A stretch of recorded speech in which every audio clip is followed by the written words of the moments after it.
सबसे पहले हम चार्ट पे आ चुके हैं। चार्ट पे आने के बाद आप देख सकते हैं हमने यहाँ 30 मिनट का कैंडल सेलेक्ट किया हुआ है जिस शेयर के बारे में हम बात कर रहे हैं।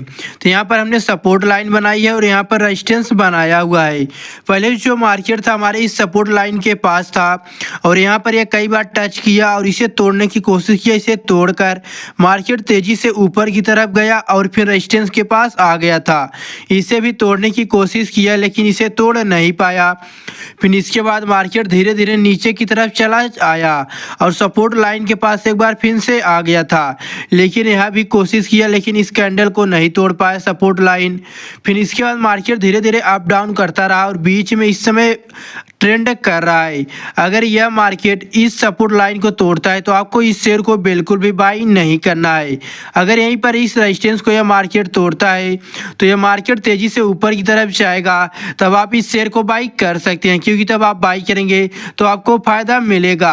आपको बता दें जो यह शेयर है इसका जो मुख्य कार्य है यह है हवाई जहाज जो होते हैं, हेलीकॉप्टर, विमानें होती हैं, लड़ाकू जहाजें, उन्हीं का निर्माण करती है, डिफेंस सिस्टम में काम करती हैं और यह सॉफ्टवेयर भी डेवलप करती हैं और कई सेक्टर है जिसमें यह शेयर काम करता है। अगर आप शेयर मार्केट से जुड़ी ऐसे ही नई जानकारियां पाना चाहते हैं तो अभी तक आपने इस वीडियो को लाइक नहीं किया तो वीडियो को भी लाइक कर दे और चैनल को भी सब्सक्राइब कर ले ऐसे नए शेयर से जुड़ी हुई नई जानकारियां पाने के लिए। तो आगे चलते हैं, बाकी शेयर से जुड़ी सारी जानकारियां हम डिटेल में जानते हैं। सबसे पहले हम फंडामेंटल पे आ चुके हैं और फंडामेंटल पे आने के बाद हम मार्केट कैप के बारे में बात करेंगे।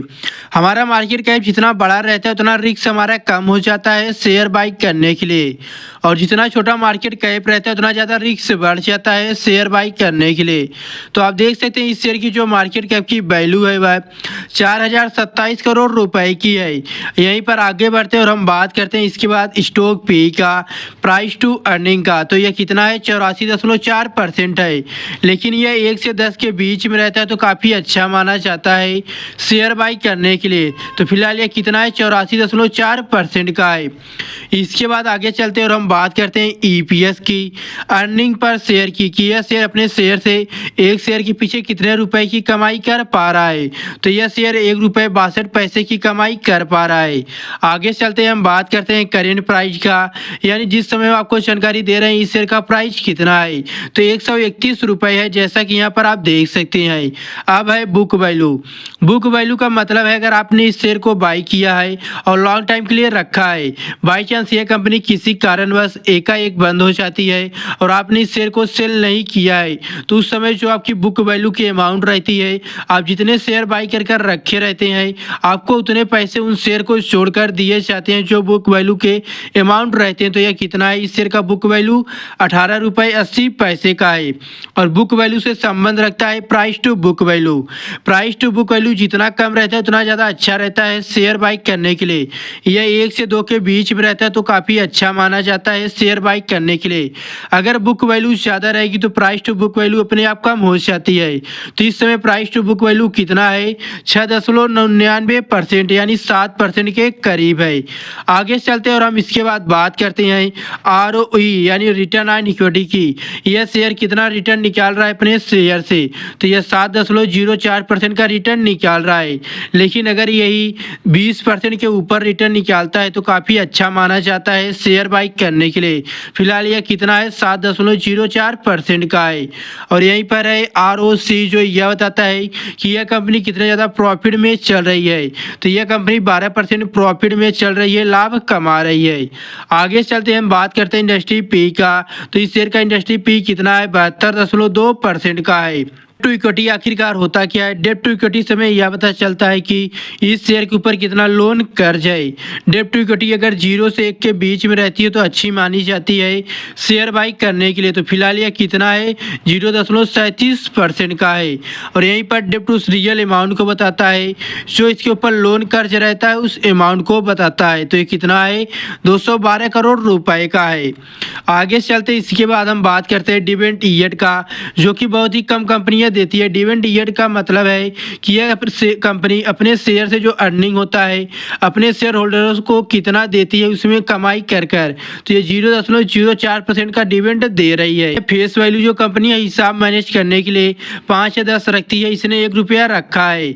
इसके बाद है नेट प्रॉफिट की इस कंपनी ने एक साल में सारे खर्चे काट कर कितना ज़्यादा प्रॉफिट किया है, लाभ कमाया है। तो इस शेयर ने 47.7 करोड़ रुपए का प्रॉफिट किया है एक साल में। यहीं पर ईपीएस ग्रोथ 5 ईयर्स है जो -3.85% का है। इसके बाद हम बात करते हैं सेल्स लास्ट ईयर की, यानी इस कंपनी ने अपने प्रोडक्ट को मार्केट में एक साल में कितना सेल कर कर कमाई की है। तो इसने 372 करोड़ रुपए का प्रोडक्ट सेल किया है मार्केट में, और इसकी 7 साल में कितनी ग्रोथ हुई है सेल करने में प्रोडक्ट की, 10.19% की ग्रोथ हुई है। और यहीं पर है करेंट एसिड। करेंट एसिड का मतलब है इस कंपनी की जो टोटल अमाउंट है इसकी कितनी है और बाकी लोग इसमें कितना पैसा लगाए हैं।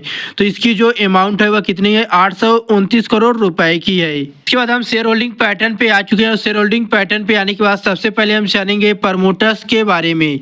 तो प्रमोटर्स कितने हैं जून 2022 में इस शेयर पर, 59.10% के हैं। लेकिन जब दिसंबर 2024 आया तब यह कितना हो गया था, 55.12% हो गया था, यानी घट गए थे इसके प्रमोटर्स। इसके बाद है एफएलएस, यह कितने हैं जून 2022 में थे, 1.78% थे। लेकिन जब दिसंबर 2024 आया तब यह कितना हो गया था, 0.74% हो गया था। लेकिन दिसंबर 2023 में यह 11.01% था। इसके बाद आगे बढ़ते हम बात करते हैं डीएलएस की। तो यहाँ पर आप देखते हैं डीएलएस लिखा हुआ है, यह कितना था जून 2022 में 0% था। लेकिन जब दिसंबर 2024 आया तब यह कितना हो गया था, 0.87% हो गया था।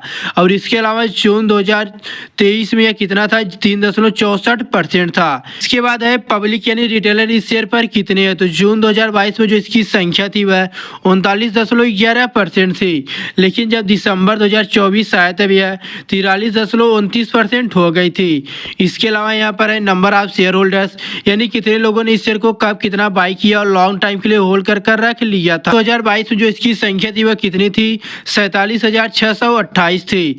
लेकिन जब दिसंबर 2024 आया तब यह कितनी हो गई थी, 2,86,027 हो गई थी। यानी जो इसके शेयर होल्डर्स हैं वह काफ़ी तेजी से बढ़ रहे हैं और इस शेयर को बाई कर कर लॉन्ग टाइम के लिए होल्ड कर कर रखना शुरू कर दिया है। जानते हैं प्रॉफिट लॉस को कि इस कंपनी ने कब कितना प्रॉफिट किया और लॉस किया था।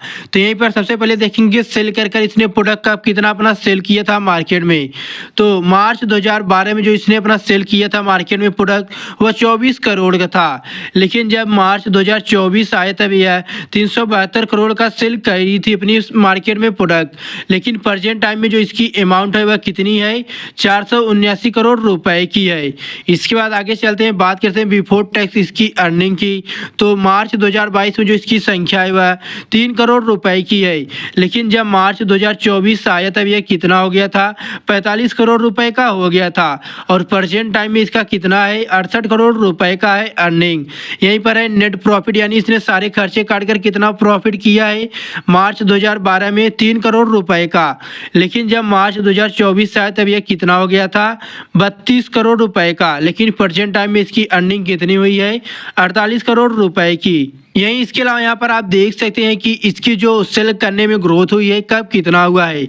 10 साल पहले इसकी 18% ग्रोथ हुई है, 5 साल पहले 7% की ग्रोथ हुई है, और 3 साल पहले इसकी जो ग्रोथ हुई है वह 22% की हुई है। और प्रेजेंट टाइम में जो इसकी ग्रोथ रेट है वह 43% की है।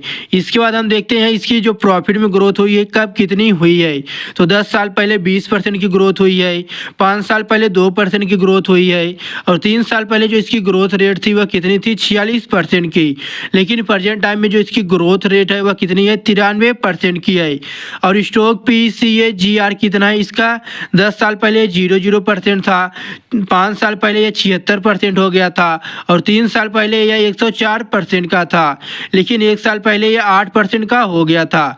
यह रिटर्न ऑन इक्विटी इसकी कितनी है, 10 साल की 8% की है, 5 साल में 5% की है, 3 साल में 6% की है, और यही लास्ट ईयर में में इसकी जो ग्रोथ है वह कितनी है, अर्निंग की, रिटर्न ऑन इक्विटी की जो इसकी ग्रोथ है वह कितनी है, 7% की है। अगर दोस्तों आपने इस वीडियो में कुछ नया अलग नई जानकारी पाई हो तो कमेंट कर हमें ज़रूर बताएं, और जानकारी अच्छी लगी हो तो आपने इस वीडियो को अभी तक लाइक नहीं किया है तो वीडियो को भी लाइक कर दे और चैनल को भी सब्सक्राइब कर ले अगर अभी तक चैनल को सब्सक्राइब नहीं किए हैं। हम मिलते हैं एक नए वीडियो में एक नई शेयर से जुड़ी एक नई जानकारियों के साथ। तब तक के लिए हमें दीजिए इजाज़त। जय हिंद, वंदे मातरम।